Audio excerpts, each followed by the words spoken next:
అందరికీ వందనములు. దేవుని నామమునకు స్తోత్రములు. ఎలా ఉన్నారండి? బాగున్నారండి? మంచిది. నేటి మన ధ్యానాంశము అగ్ని మండించు. ఆత్మలో అగ్ని మండించు. ఆత్మలో అగ్ని మండించు. లేవియాకాండము 6వ అధ్యాయము 13వ వచనం చదువుకుందామండి. బలిపీఠం మీద అగ్ని నిత్యము మండుచుండవలను, అది ఆరిపోకూడదు. ఇక్కడ బలిపీఠము అంటే మన ఆత్మ అండి. అగ్ని అంటే ప్రార్థన అండి. సో మన ఆత్మలో అగ్ని అనేది నిత్యము మండుచుండవలను. అగ్ని అంటే ప్రార్థన ఆత్మలో ప్రార్థన అనేది నిత్యము మండుచూ ఉండవలను. ఆత్మ అగ్ని మంట, ప్రార్థన మంట ఎప్పుడు ఆరిపోకుండా చూసుకోవాలి. దుష్టుడు ఆర్పడానికి ప్రయత్నం చేస్తాడు, వాడికి మనం అవకాశం ఇవ్వకూడదు. కొర్నేలి ప్రార్థించాడు. ఆత్మను ఆర్పకుండా ప్రార్థించడం వలన కొర్నేలి యొక్క ప్రార్థన దేవునికి వినపడింది. నీ కొర్నేలి, నీ విజ్ఞాపన, నీ ధర్మకార్యములు నాకు వినబడినవి అని దేవుడు మాట్లాడుచున్నాడు. కాబట్టి మనం మొదట కలిగిన ఆత్మ, మన ఆత్మలో మొదట కలిగిన ప్రేమ, మొదట కలిగిన ప్రార్థన, మొదట కలిగిన ధ్యానము, వాక్య ధ్యానము అవి ఎప్పటికి కూడా మార్పు రాకుండా చూసుకోవాలండి. మనం మొట్టమొదట రక్షణ పొందిన సంవత్సరంలో బాగా ప్రార్థన చేసుకుంటాము, బాగా వాక్యం చదువుతాము, బాగా దేవునిలో ఎదుగుతాము.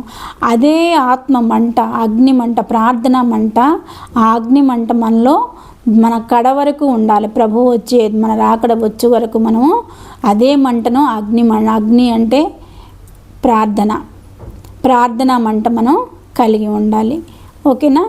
ఈ అవకాశం సాతాను ఏం చేస్తాడంటే, మనము ప్రార్థనలో, ధ్యానంలో ఎక్కువగా ఉన్నప్పుడు మనకి శ్రమలు, శోధనలు పెట్టి మనల్ని ఇబ్బంది పెడతాడు. శ్రమలు, శోధనలు కలిగినప్పుడు మనము బెరయకూడదు, ఇంకా ఎక్కువగా ప్రార్థించాలి. మన ఆత్మలో ప్రార్థన అగ్ని మంట మండాలండి.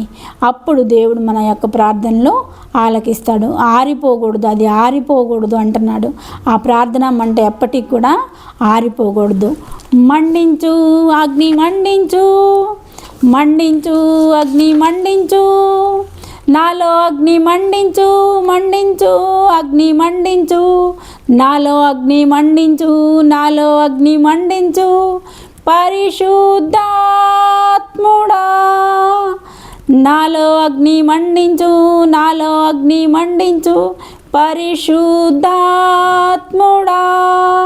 నాలో అగ్ని మండించు, నాలో అగ్ని మండించు, అగ్ని మండించు, నాలో అగ్ని మండించు, అగ్ని మండించు, నాలో అగ్ని మండించు, నాలో అగ్ని మండించు, పరిశుద్ధాత్ముడా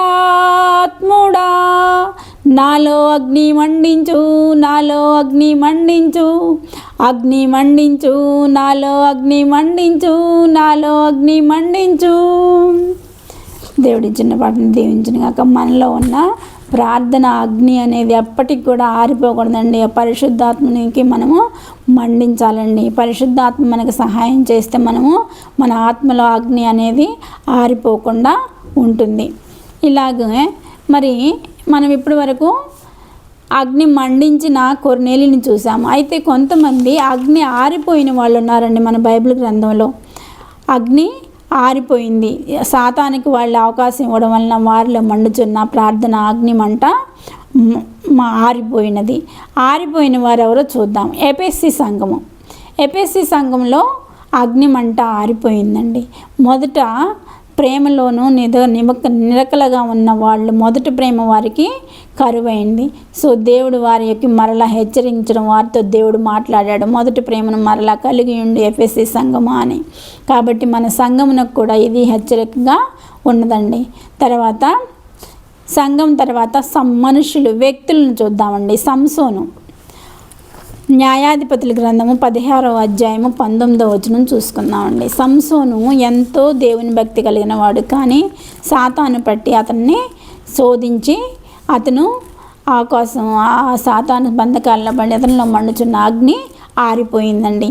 సంసోనులో అగ్ని ఆరిపోయింది. చూడండి, ఆమె తన తొడ మీద అతని నిద్రపుచ్చి ఒక మనుషుని పిలిపించి వాని చేత అతని తల మీద 7 జడ్లను క్షౌరం చేయించి అతన్ని బాధించుటకు మొదలుపెట్టెను. అప్పుడు అతనిలో నుండి బలము తొలగిపోయాను. ఈ సంసోను ఎంతో అందంగా ఉన్న మన ఇశ్రాయేలీయుల పిల్లల్ని చేసుకోకుండా వేరే స్త్రీని చేసుకోవడం వల్ల ఎన్నో శ్రమలు, శోధనలు, వేదనలు పడ్డాడు. ఆ శ్రమలు, వేదనల, శోధనల తర్వాత డెలిలా అనే ఒక స్త్రీ దగ్గరికి చేరతాడు. నేత్రాశ, శరీరడము నేత్రాశ, శరీరడము ఎక్కువైపోయి సంసోనికి డెలిలా అనే ఒక స్త్రీ దగ్గరికి చేరతాడు. ఆ డెలిలా అనే స్త్రీ దగ్గరికి ఫిలిప్తీలు వచ్చి డబ్బులు ఇచ్చి నువ్వు ఎలాగైనా సంసోన్ని చంపించాలి, మాకు పట్టివ్వాలి అని చెప్పేసి అంటారు. అప్పుడు సంసోను ఎలాగూ రోజు ఏడ్పిస్తూ ఉంటుంది. ఏడ్పిస్తూ ఉన్నప్పుడు ఏంటి, ఎందుకు ఏడ్పిస్తున్నావు అంటే, నీ బలం యొక్క రహస్యం ఏంటో చెప్పు నాకు సంసోను, నువ్వు నన్ను ప్రేమిస్తే నాకు చెప్పు అని శోధిస్తుంటే ఆ శోధన పడలేక, సాతాను శోధన పడలేక తన బలము తల వెంట్రుకల్లో ఉన్నది అని చెప్తాడు. అప్పుడు తల వెంట్రుకల్లో ఉన్నది అని చెప్పినప్పుడు సాతాను ఆమె తొడ మీద సంసోను నిద్రపుచ్చి 2 జడలు అల్లి ఆయన్ని మంగళవాడి చేత క్షౌరం చేయించి తర్వాత సంసోను లేపుతుంది. సంసోను ఫిలిప్తీలు వస్తున్నారు నీ మీదకి లే అంటే సంసోను బలం మొత్తం పోయింది. సాతానికి అప్పగించుకున్నాడు. ఆత్మమంట ఆరిపోయింది. దేవుడి ఆత్మమంట ఆరిపోయింది. బలహీనుడైపోయాడు. దాగోను దేవతకి బలి ఇవ్వటానికి తీసుకెళ్లారు. సంసోన్ని బానిసను చేసుకున్నారు ఫిలిప్తీలు. ఈ రీతిగా అగ్ని మంట ఆరిపోయిన వాళ్ళలో సంసోను ఒకడు. తర్వాత యూదా ఇస్కరియోతులో కూడా అగ్నిమంట ఆరిపోయింది. ప్రార్థన మంట ఆరిపోయి డబ్బు మీద ఆశ కలిగి ప్రభువైన యేసుని పట్టించాడు. డబ్బు కోసం ప్రభువైన యేసుని పట్టి సిలువకు అప్పగించాడు. అతను ఏమయ్యాడు, సిలువకి మరణించాడు. చివరికి తల్ల క్రిందులుగా ఉరి వేసుకొని మరణించడం జరిగింది. కాబట్టి మనలో ఉన్న మొట్టమొదటి ఆత్మలో ఉన్న అగ్నిమంట, ప్రార్థన మంట ఆరిపోకుండా చూసుకోవాలి బిడ్డలారా. ఎవరైనా సరే ఆత్మ మంట ఆరిపోయినట్లయితే సంసోనులాగా దాగోను మందిరంలో ఆ దాగోను దేవతకి బలి అర్పించబడుతుంది. అలాగే యూదా ఇస్కరియోతు తల్ల కిందులుగా ఉరి వేసుకొని చనిపోయాడు. కాబట్టి మనము ఈ లోకంలో ఉండగా మన ఆత్మకి ప్రార్థన మంట ఎప్పటికీ తగ్గిపోకుండా చూసుకోవాల్సిన బాధ్యత మనకి ఉన్నది. ఈ చిన్న హెచ్చరికను చెప్తూ నేను ముగిస్తున్నాను నా వాక్యంను. మీరు చిన్న ప్రార్థన చేసుకుందామండి. సర్వశక్తి మిక్కిలి కృపగలన ఘనమైన యేసురాజు మీ పాదములకు స్తుతులు స్తోత్రములు తండ్రి. అద్భుతకరడా, ఆశ్చర్యకరడా మీ పాదములకు స్తుతులు స్తోత్రములు నాయన. నా ప్రార్థన ఆలకించండి, ప్రతిఫలం అనుగ్రహించండి. మేము చెప్పిన వాక్యమును ప్రభువా నీరు కట్టి ఫలింపచేయండి. అనేక మందిని రక్షణ మార్గంలోకి నడిపించండి. మీరు అక్కడికి ఆయత్తపరచమని మా ప్రభును ప్రియకుమారుడని యేసుక్రీస్తు నామమున అడుగుచున్నాను తండ్రి. ఆమెన్.